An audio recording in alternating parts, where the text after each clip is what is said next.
O Monark é burro? Eu acho que é. Fala galera, tá no ar mais um vídeo do canal oficial do Fight Music Show e desta vez o clima tá tenso. Igor 3K versus Monark, explodiu a treta e teve troca de farpas pesadas na internet. E não para por aí.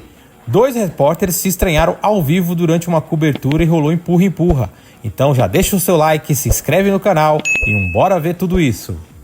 A criação de um partido nazista no Brasil. Puta, não mete essa pra me fuder. Claro que eu sou contra, porra, tá maluco? Não tinha como não falar disso, né? Porque o seu ex-sócio, pra quem não sabe, vai saber agora, o Monark, em fevereiro de 2022, durante um episódio do Flow Podcast, disse, entre aspas, eu acho que tinha que ter um partido nazista reconhecido pela lei. E aí, aquela repercussão, merda no ventilador. Uhum.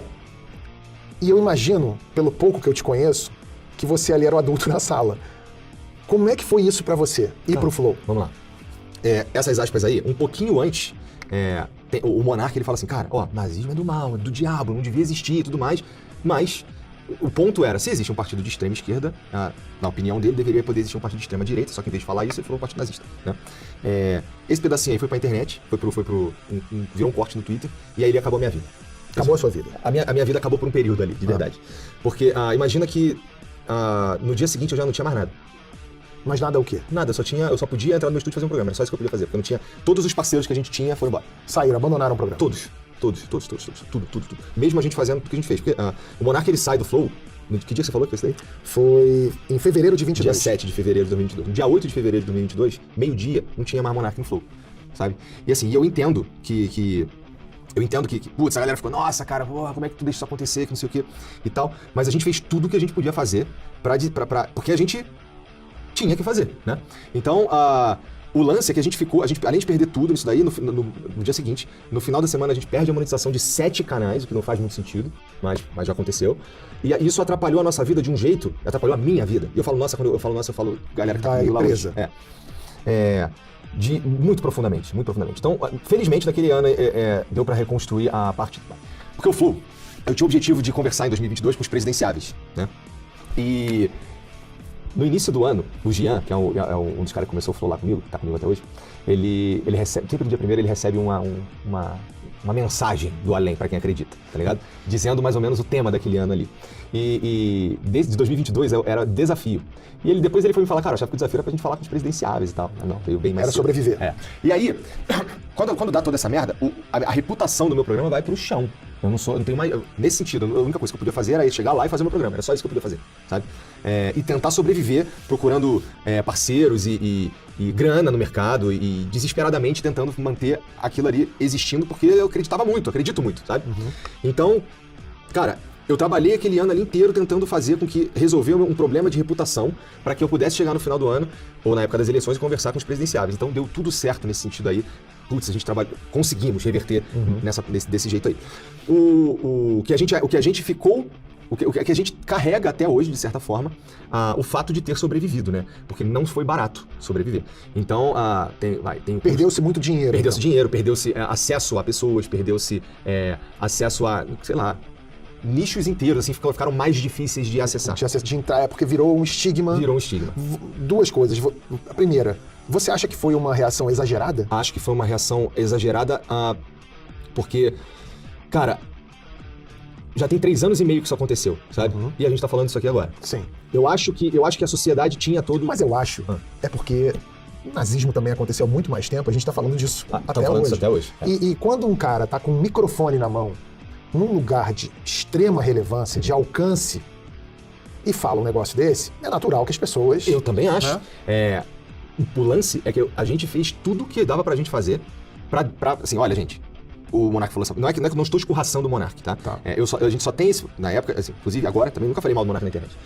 A gente só tem esse problema, eu só tô tendo esse problema na minha cabeça, em relação ao Monark, assim, porque a gente chegou até aqui, né? Ele se tornou relevante e tudo mais.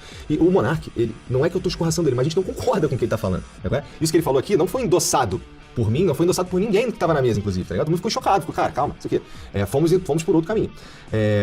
E assim, esse estigma ficar, mesmo depois da gente ter feito tudo que a gente poderia ter feito, eu fico, putz, cara, tá legal, então o que mais que dá pra eu fazer pra te mostrar que eu não sou nazista, meu irmão? Porque assim, é complicado tu ficar se defendendo, dizendo pros outros que tu não é nazista, né? E outra, o Flow, cara, ele já se tornou um lugar aquilo que eu te falei, o programa ele é construído de um jeito que ele precisa, uma conversa precisa funcionar ali, certo? Para uma conversa funcionar ali, ele é um lugar onde, pelo menos nos 3 últimos anos, aí, acho que eu tenho mais tempo de flow só comigo do que com o Monark, inclusive, eu e o Monark. O que foi construído ali é um lugar pra gente ter uma conversa, humana, não sei se era esse termo que eu queria usar. Você já falou sobre isso, que você quer ter uma conversa civilizada. Deixa eu te fazer uma pergunta e entenda, a minha pergunta não tem nenhum objetivo aqui de ser meramente ofensiva a ele. Tá. Mas é uma pergunta que eu te faço honestamente. O Monark é burro? Eu acho que é. Assim, eu acho que o lance dele... Essa foi uma pergunta direta. É bem direto. É burro.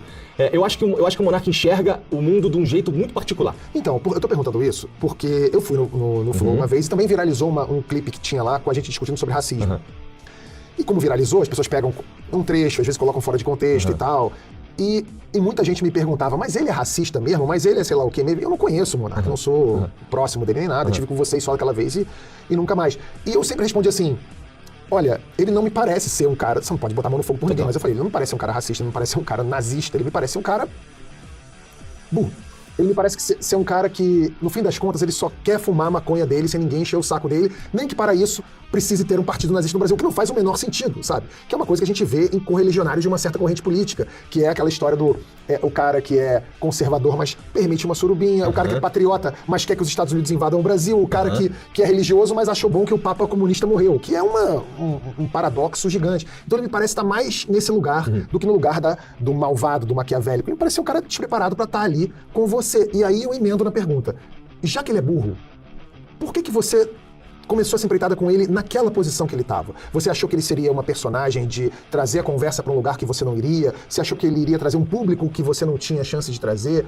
Por que você estava com ele ali, naquele lugar? Cara, quando a gente se conheceu, em 2016, o Monark, assim, a gente ficou amigo rápido. A gente morava em Curitiba, morava no mesmo bairro, lá em Santa Felicidade.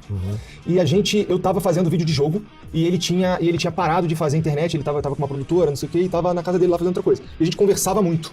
E a gente ficou amigo. E aí a gente queria fazer eu lembro que eu falei pra ele, cara, vamos fazer uma parada na internet junto, porque é isso que eu tô fazendo aqui. Eu tava com um contrato com o Facebook Game, eu sei que não sei se dura muito tempo, não sei o quê. Eu acho que a gente vamos fazer uma parada junto, tudo, eu tenho na internet aí, sabe como é que é. Aí ele, cara, vamos fazer um podcast? Aí eu, vamos fazer um podcast. Então eu tava ali com ele porque a gente começou a sonhar com o podcast juntos, sabe? Porque pra mim eu queria fazer uma parada diferente do que eu tava fazendo e ele precisava fazer uma parada também porque ele não tava fazendo nada, tá? Então a gente meio que se encontrou no meio do caminho. O Flow só existe porque a gente se encontrou no meio do caminho. Porque ele queria fazer e não queria fazer, e eu queria fazer... Ele queria fazer um podcast, mas ele não tinha o drive, sabe qual é? E eu tinha o drive de eu precisava fazer alguma parada e eu tava procurando um troço que eu me orgulhasse de fazer, sabe? E o podcast parecia ser uma parada maneiríssima. Quando a gente começou, logo foi em 2018, alguma coisa assim, teve o Monark, ele gostava de twittar umas paradas e deixar as pessoas comentarem, sabe? Então aí ele mandou uma assim, não acho que o Estado deveria proibir fogo de artifício com barulho. Aí... Nossa... Aí tu já sabe pra onde foi. Luiz Amel chegou... Nossa. Não, acabou, o final da história, o resumo é pau no cu dos cachorros, sabe? Ficou horrível. Inclusive, até hoje, quando eu falo um bagulho e o cara entende, eu falo A e o cara entende D, é pau no cu dos cachorros, porque ele tá falando de outra parada. De repente virou outra coisa. Mas enfim, o ponto é que, cara, Monark, fala da maneira mais explicadinha aí, cara. Tipo, talvez seja melhor tu dizer exatamente o que tá na tua cabeça, em vez de soltar uma ideia solta e deixar todo mundo se degladiar por causa disso, né? Então, e aí o Flow, quando a gente chega na relevância, a gente já tava junto. E não é que ele era burro. Ele tem um jeito peculiar de enxergar as coisas. Então, assim, eu quero mesmo que as pessoas pensem no que eu, sei lá, nas possibilidades do que eu tô falando, tá ligado? E aí, isso vai virando um alvo cada vez maior nas costas dele, na testa dele, qualquer coisa assim. E ele entrava numa de, não tem como eu ser cancelado. Não tem como eu ser cancelado. E acabou. A vaidade é o meu pecado favorito. Tem algum tipo de perfil que você não levaria no Flow de jeito nenhum? Um tipo de pessoa ou tema que você evita? Não. Pior que não. Eu acho que... sempre é caso a caso, né? Eu sempre penso... eu recebo sugestão toda hora. Toda hora eu tô vendo o que tá acontecendo na internet também. Os caras mandam no nosso Discord ou a minha galera da produção. Tem gente que pede pra ir? Tem, cara. Teve gente que já quis me pagar pra ir, pô. Quem? O Pablo Marçal. Pablo Marçal? Quando ele foi lá no Flow, eu falei isso pra ele, eu não tô falando isso aqui, não é segredo. Eu falei pra ele quando ele foi lá no programa. Sim. Ele disse que não lembra, que não sei o quê. Eu não tenho como provar mais, porque chegou no e-mail, uma mensagem, uma parada assim, algumas, que eu até falei isso pra ele no programa. Começou num valor, foi aumentando, mas aí depois parou também, sabe? Sim. Mas as mensagens eram dele ou eram de emissários? Cara, chega e-mail, E uma pessoa oferecendo um dinheiro, você pode dizer quanto era esse valor? Cara, bastante dinheiro, assim, dizendo que eu não consigo provar e que eu não. E que faz isso faz um tempão. Sim. Foi lá em 2021, 2020. Tava ali nos 200, 300 pontos, chegou. 200, 300 mil reais. E aí, assim, a última posição que eu tinha era que alguém tinha mandado uma mensagem oferecendo $500 mil. 500 mil reais. Isso no auge da pandemia. Por ali. A gente tinha, deve ter sido 21, foi quando a gente mudou pro nosso segundo estúdio aqui em São Paulo. Você já entrevistou alguém que você detestasse? Cara, e como isso se desenrolou? Sim. Não é muito comum não, porque eu sou o Flow, sabe? Então, é a minha vontade ali naquele programa ali que prevalece total. Então, assim, tem os caras que talvez eu não queria fazer muito, mas só um cara que eu realmente não queria fazer, que é o Pablo Marçal. Mas assim, porque, veja, ele acabou tendo que ir lá porque ele ficou... Ainda mais de graça, né? Se tivesse pago os 500 mil. Mas, cara, então, aí a gente ia pra um outro lugar que, tipo, não consigo fazer isso. Daí eu sinto que eu estaria destruindo o que foi construído. Entendo. Né? Mas, e, cara, era só porque, assim, eu sentia, ele tava ali numa posição de, ele era o terceiro, tinha 30% das intenções de voto aqui de São Paulo. Né? E eu achava que ele usou umas táticas que, putz, de bagunçar todo o jogo, né? E antes disso, eu já tinha visto umas paradas dele na internet de, pescar peixe morto com a mão, tipo, pescar com a mão, só que o peixe tá morto. Tentar fazer uma cadeira antes de se levantar. Isso, que tudo isso a gente falou durante o programa, inclusive, tá? E por isso que eu não queria, porque eu até então, assim, eu acho o Pablo Marçal meio desonesto. Inclusive, depois, quando teve o debate que a gente fez e tudo mais, o cara foi falar na TV que eu peguei dinheiro da prefeitura e tudo mais. Depois disso, olha que doideira, eu participei do programa no teatro com o Maurício Meirelles, do Webbullying. Sim. O Webbullying consiste em ele pegar meu celular e fazer doideiras. Sim. E aí ele mandou as mensagens lá pro Pablo Marçal. Não deu tudo certo no fim, tá bom? Sobre o Pablo Marçal no Webbullying, o Maurício mandou pra ele chamando pra gente ir correr junto um dia. E ele disse, não, eu topo, preciso me redimir contigo, porque durante a campanha eu falei umas paradas que eu não devia e tudo mais. Depois da entrevista, você achou que as suas impressões sobre o Pablo Marçal anteriores a ela estavam corretas ou não? Se você assistiu o programa sem saber disso que eu acabei de falar, o que você vai ver é um cara trocando ideia com outro cara, falando sobre São Paulo, falando sobre carreira, falando sobre esses pontos que eu achava deploráveis sobre a coisa que ele fez, e pessoas que gostam do Pablo Marçal curtiram o programa, porque eu falei das paradas, falamos de tudo e ele teve a oportunidade de falar o lado dele, sabe? E pessoas que não gostam do Pablo Marçal também gostaram do programa por uma razão semelhante. Mas é que assim, durante o programa, por exemplo, ele fala, não, eu orei pra ela levantar da cadeira de rodas. E outra, eu já orei pra ressuscitar uma pessoa. Caralho, ele falou isso no programa ao vivo, não tô inventando. E ele falou, e vou fazer de novo, e vmau fazer até conseguir. Então eu saí dali com uma impressão sobre ele, que assim, durante o programa eu senti isso, que assim, cara, ou ele é mau caráter, porque você sabe que uma pessoa não vai levantar da cadeira de rodas. Ou é maluco. E aí talvez, descolando um pouquinho do maluco, ele acredita muito que ele é um enviado dos céus. Alguma coisa assim. E aí foi essa sensação que eu saí dali. Depois as coisas foram... Depois ele falou de mim, falou que eu peguei dinheiro da prefeitura, depois ele foi me atrapalhando. Porque assim, eu falo... Não é uma coisa dos enviados, né? Não é. Então, assim, na internet, eu até consegui dizer para as pessoas que, isso aqui não é verdade, tá vendo? Esse flow não sei o que aí que ele tá falando que pegou dinheiro, que ganhou dinheiro da prefeitura, isso aqui é uma empresa lá de Brasília, que faz outra coisa, não sou eu. Só tem o nome Flow, sabe? Não sou eu. Na internet, essa mensagem até foi. Agora, na TV, que ele foi falar isso na TV, né? Então, me atrapalha. Bom, basicamente, para vocês entenderem como tudo culminou no que aconteceu, entendeu? A gente começou o Flow ficou... Eu vou resumir, também não vou ficar me alongando muito. Então eu vou botar nós todos juntos aqui. Boa. A gente começou o Flow deu muito certo, entendeu? Deu muito certo, na minha opinião, no começo, por causa da essência, né? A gente setou o formato naquele momento. Quando deu certo, eu e o Igor tomamos uma decisão que, na minha visão, foi errada, e que foi mais do Igor, entendeu? Que foi de profissionalizar o Flow, entendeu? E aí a gente cometeu, na minha opinião, o primeiro erro do Flow, que foi contratar um CEO, entendeu? Quando a gente contratou o CEO, o que aconteceu? Instalou no Flow uma máquina de uma máfia corporativa, entendeu? Que todos esses CEOs, principalmente CEOs que trabalharam em grandes multinacionais ou coisa do tipo, todos eles pertencem a uma máfia globalista que controla o monopólio de empresas, basicamente, né? Então, quando a gente introduziu esse elemento no sistema Flow, basicamente ele corrompeu o sistema. Ele usou o dinheiro para comprar a lealdade dos funcionários, como se ele fosse ele tivesse em controle do dinheiro, entendeu? E ele tem esse sentimento porque muito do dinheiro que vem pro Flow é um dinheiro de patrocínio, né? E a gente sabe que o dinheiro de patrocínio é comandado por uma máfia da mídia, né? Que é a mesma máfia que comanda os CEOs, certo? Então, quando esse cara entrou no Flow, o que ele fez? Ele fez toda uma estrutura para tirar o controle do Flow de mim e do Igor. O Igor parece que estava ok com essa situação, ou não percebeu, não sei o que aconteceu, entendeu? Então, se eles tivessem ok com isso, então o Igor se uniu às máquinas pra tomar o controle do Flow, tá ligado? E o ataque midiático vem em sequência também pelas máquinas, digamos assim, né? Ou pelo globalismo, como você quiser dizer. E nisso o Igor e o CEO tiveram a oportunidade de tomar controle 100% da empresa e fazer o que quiser, ganhar dinheiro, pô. A história é essa, pelo menos a minha versão da história, entendeu? Então, é isso. Agora eles estão lá, eles estão com a empresa, o globalismo manda no Flow, né? Máfia, basicamente. O Igor é um funcionário, basicamente, não manda em nada, não decide porra nenhuma, mas tá ganhando dinheiro. É isso, pô. Ele vai viver a vida de luxo dele por ter sacrificado a alma dele e eu vou viver a minha vida de merda por ter mantido a minha. É o que tá rolando. Sim, entendi. E nesse mas aí você contou esse meio termo assim do que aconteceu, que você acha que foi a derrocada do Flow. Mas o dia que você teve que decidir, quer dizer, teve que se desculpar e fazer aquela live com o Delight e tudo mais. Esse dia, como é que foi? Tipo, vocês se reuniram no Flow? Aliás, só uma coisa aqui. O chapéu de alumínio tá falando que eu estou usando o Monark mais uma vez. Pelo amor de Deus, o Monark é adulto, gente. Gente, uma coisa que vocês têm que entender é o seguinte. Se o Barba estivesse falando ou indo pra um lugar que eu não quero ir, acabou na hora que eu quiser que acabe. Entendeu? Eu posso aplicar o botão aqui e ir embora. Entendeu? Então, se tá rolando, é porque tá legal por mim, entendeu? Vamos conversar sobre isso, tá na hora, talvez, sacou? Eu acho também. A gente tá com uma audiência legal pra hora, inclusive, que a gente tá fazendo.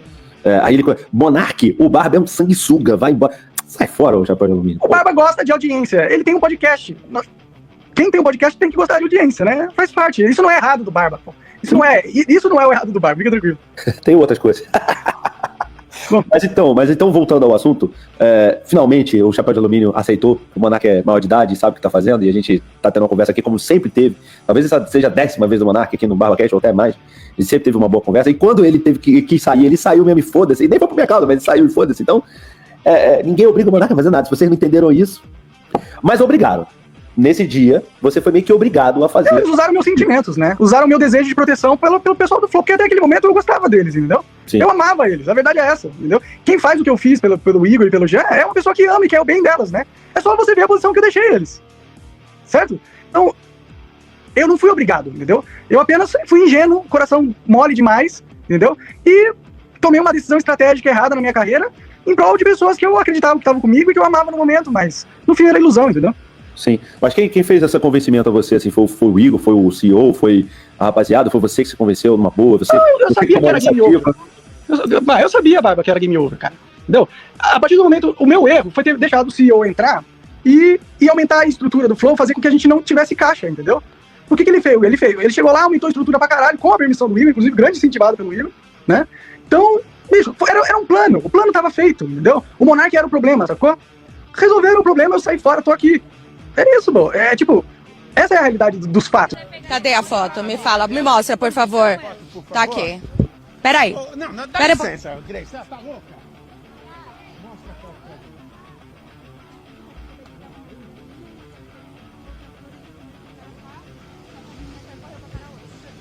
Você tá ao vivo, Lucas? Eu tô ao vivo, Por que você me empurrou? Porque você tá entrando na minha frente propositalmente e não é a primeira vez que isso acontece. Você me dá licença. Ela foi vista lá e ela E aí? Gostaria de ver esses dois se resolvendo no ringue do Fight Music Show? Quem venceria, Igor ou Monark? Comenta aí, fortalece no like, se inscreve no canal, ativa o sininho. Aqui é FMS, onde toda treta pode virar luta.